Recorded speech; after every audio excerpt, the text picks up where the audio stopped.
മൂന്നര പതിറ്റാണ്ട് നീണ്ട ഒരു രാഷ്ട്രീയ ജീവിതത്തിന്റെ തുടർച്ചയിൽ വി സതീശൻ കേരളത്തിന്റെ മുഖ്യമന്ത്രിയായി അധികാരമേൽക്കുകയാണ്. തിരഞ്ഞെടുപ്പിന് മുൻപും ശേഷവും തീവ്രമായ അനുകൂല പ്രതികൂല വികാരങ്ങൾ ഉളവാക്കിയ വ്യക്തിത്വമാണ് സതീശന്റേത്. എങ്ങനെയാണ് വി ഡി സതീശനെ വസ്തുനിഷ്ഠമായി വിലയിരുത്തുക? എന്താണ് സതീശൻ എന്ന വ്യക്തിയിലെ, രാഷ്ട്രീയ നേതാവിലെ പ്ലസും മൈനസും? നിസ്തർക്കം പറയാവുന്ന ചില കാര്യങ്ങളുണ്ട് എസിനെ പറ്റി. അതുപോലെ സംശയത്തിന്റെ ആവരണത്തിൽ ദുരൂഹമായ ചോദ്യങ്ങൾ ഉയർത്തുന്ന ചില കാര്യങ്ങളും ഉണ്ട്. നിസ്തർക്കം പറയാവുന്ന ഒരു കാര്യം, പല കാരണങ്ങൾ കൊണ്ടും വ്യത്യസ്തനാണ് സതീശൻ എന്നതാണ്.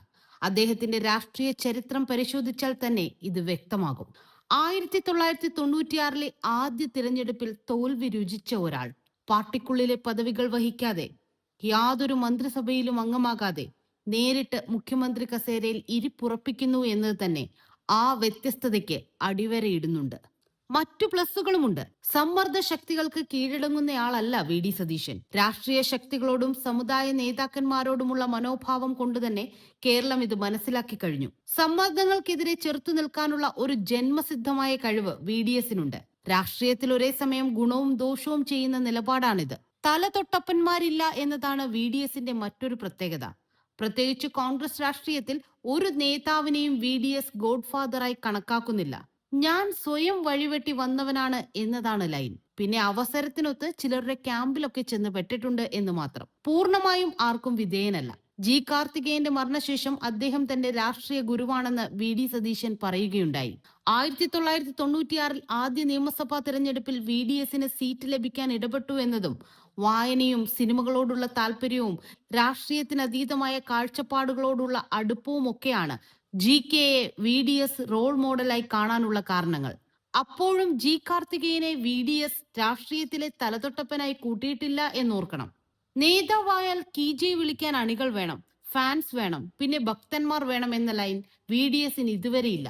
അങ്ങനെ ഒരു അണിക്കൂട്ടം, അതായത് യൂത്ത് കോൺഗ്രസിലും തന്നെ ആശ്രയിക്കുന്നവർക്കായി തേനും പാലും പാരിതോഷികങ്ങളും നൽകി ലാളിച്ച് കൂടെ നിർത്തി ജയ് വിളിപ്പിക്കുന്ന പരിപാടി ഇല്ലേയില്ല.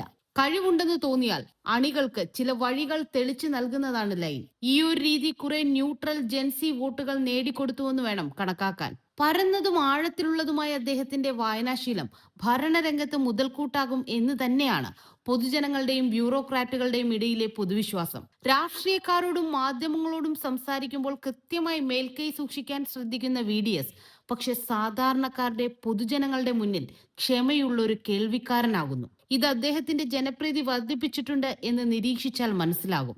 ഈ പറഞ്ഞതൊക്കെ എസിന്റെ പ്ലസുകളായി കണക്കാക്കാമെങ്കിലും കമ്മ്യൂണിക്കേഷൻ സ്കിൽ എസിന് ഒരേ സമയം പ്ലസും മൈനസുമാണ്. 2026 തിരഞ്ഞെടുപ്പിൽ എസ് പ്രചാരണത്തിൽ പറഞ്ഞ കാര്യങ്ങളൊക്കെ ജനം വിശ്വസിച്ചു എന്ന കാര്യത്തിൽ സംശയമില്ല. ഈ അർത്ഥത്തിൽ പരിശോധിക്കുമ്പോൾ അദ്ദേഹം വളരെ ഇഫക്റ്റീവായി കമ്മ്യൂണിക്കേറ്റ് ചെയ്ത ഒരു തിരഞ്ഞെടുപ്പ് കൂടിയാണിത്. എന്നാൽ ഇതേ സമയം എസിന്റെ പല പ്രസ്താവനകൾക്കും വസ്തുതകളുടെ പിൻബലമുണ്ടോ എന്നൊരു സംശയം പല ഘട്ടങ്ങളിലും ഉയർന്നു വന്നിട്ടുണ്ട്. ഇടതുപക്ഷ പിന്തുണയോടെ കേന്ദ്രത്തിൽ ഭരിച്ച ഒന്നാം മൻമോഹൻ സിംഗ് സർക്കാരിന്റെ കാലത്ത് തൊഴിലുറപ്പ് പദ്ധതി കൊണ്ടുവന്നത് കോൺഗ്രസിന്റെ തന്നെ പ്രകടന പത്രിക വാഗ്ദാനം അനുസരിച്ചാണ് എന്ന പ്രഖ്യാപനം മുതൽ തിരഞ്ഞെടുപ്പ് കാലത്ത് കോൺഗ്രസ് വയനാട് പുനരധിവാസ പദ്ധതിയെപ്പറ്റി നടത്തിയ വായ്ത്താരികൾ വരെ ഈ രീതിയിൽ ചോദ്യം ചെയ്യപ്പെട്ടവയാണ്.